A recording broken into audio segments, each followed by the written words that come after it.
पक्षपाती प्रधानमंत्री के नाम। जय श्री राम। आगे समाचार यह है कि संविधान संशोधन की चर्चा शुरू होते ही मंडल कमेटी काफ़ी उत्साहित है। इस बार की बैठक जय हिंद की जगह जय हिंदू राष्ट्र का नारा लगाकर शुरू हुई। राधेलाल पंडित जी महाकाल वाली घटना के बाद पहली बार खुश नजर आए। कहने लगे, अब गुरुजी का सपना सच होगा। लगता है हिंदू राष्ट्र अब दरवाजे की कुंडी खटखटाने ही वाला है। मंडल कमेटी का प्रस्ताव है हिंदू राष्ट्र बनने के बाद अपने नीति आयोग वाले विवेक देवराय को हिंदू रत्न से सम्मानित किया जाए। प्रभु लाल किले के भाषण में जब आपने 1000 साल का खाका पेश किया तो कार्यकर्ता काफ़ी कंफ्यूज थे। वे नहीं समझ पा रहे थे कि 1000 साल तक आप ही राज करेंगे या अपनी पार्टी। ठाकुर अजगर सिंह का कहना था कि हो सकता है जो काजू और मशरूम की रोटी खाते हैं वे 1000 साल तक जीते हों। उन्होंने जानकारी दी रोज रेड वाइन पीने वाले भी ज़्यादा जीते हैं। इस पर प्रधान नत्था सिंह उलझ गए। बोले, फिर 75 साल वाले नियम का क्या होगा जो अडवाणी पर लागू हुआ। उनकी बात को किसी ने तवज्जो नहीं दी तो वे चुप हो गए। पर जैसे ही आपने अगली बार फिर झंडा फहराने की बात की, कार्यकर्ताओं ने ताली बजा दी। सरदार जंडैल सिंह गंभीर मुद्रा में बैठे थे। बोले, कर्नाटक और हिमाचल का उदाहरण हमारे सामने है। जनता बड़ी ठगनी है। उनका सुझाव था कि संविधान बदलने में तो वक्त लगेगा, फिलहाल शी जिनपिंग और पुतिन की तरह संविधान में संशोधन करके साहब को ताउम्र प्रधानमंत्री बनाए रखने की व्यवस्था की जाए। यह काम ईडी वाले मिश्रा जी के रहते हो जाए तो राज्यसभा में बहुमत का टोटा नहीं पड़ेगा। सरकार चाहे तो चुनाव प्रक्रिया को भी बंद करा सकती है, जिससे हमारे गृह मंत्री देश की कानून व्यवस्था पर भी ध्यान दे सकें।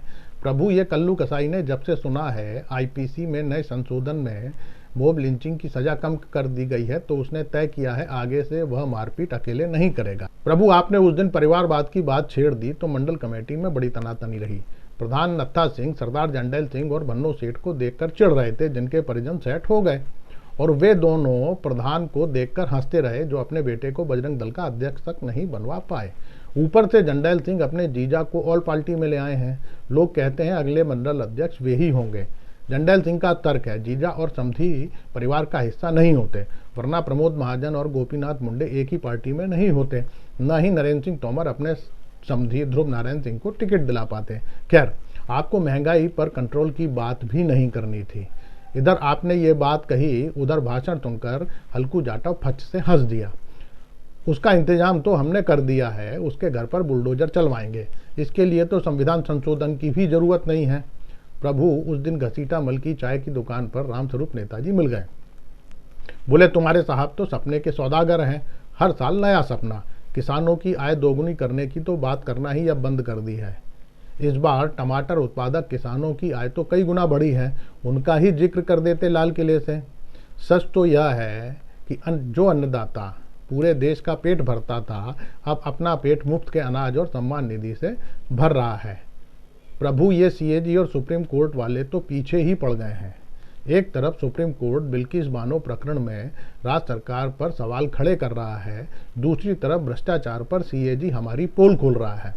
घोटाला करना एक बात है, पकड़े जाना दूसरी बात। महाकाल पर तो पहले ही किरकिरी हो चुकी थी, अब राम मंदिर पर भी हो रही है। चुनावी साल में इस तरह के खुलासे ठीक नहीं हैं। मनमोहन सरकार सीएजी रिपोर्ट के कारण ही गई थी। प्रभु, जरूरी नहीं हर मुर्मू हमारी बात माने। मंडल कमेटी की सलाह है पुराने वाले विनोद राय को दोबारा सीएजी बनाया जाए, जिससे कांग्रेस के भ्रष्टाचार खुल सके। बाकी आपके आदेश पर हर घर तिरंगा अभियान सफलतापूर्वक चला। इस बार तो संघ कार्यालय पर भी तिरंगा फहरा दिया गया। उस दिन पप्पू पान वाले की दुकान पर सिया जादव मिल गया। लोगों से कह रहा था लाल किले पर आपका भाषण झूठ का पुलिंदा था। लोगों को यह तो बता दिया कि भारत 1000 साल तक गुलाम रहा, पर यह नहीं बताया कि गुलामी से मुक्ति में आरएसएस की क्या भूमिका रही। वो लोगों से कह रहा था आर्यभट्ट ने भले ही शून्य की खोज की हो, पर आज़ादी के आंदोलन में उस शून्य को मूर्त रूप इन संघियों ने ही दिया था। उसने लोगों से कहा पढ़े लिखों को वोट दो। लोगों ने कहा चुप रहे, नौकरी चली जाएगी। शेष कुशल आपका भक्त सेवक राम। नमस्कार।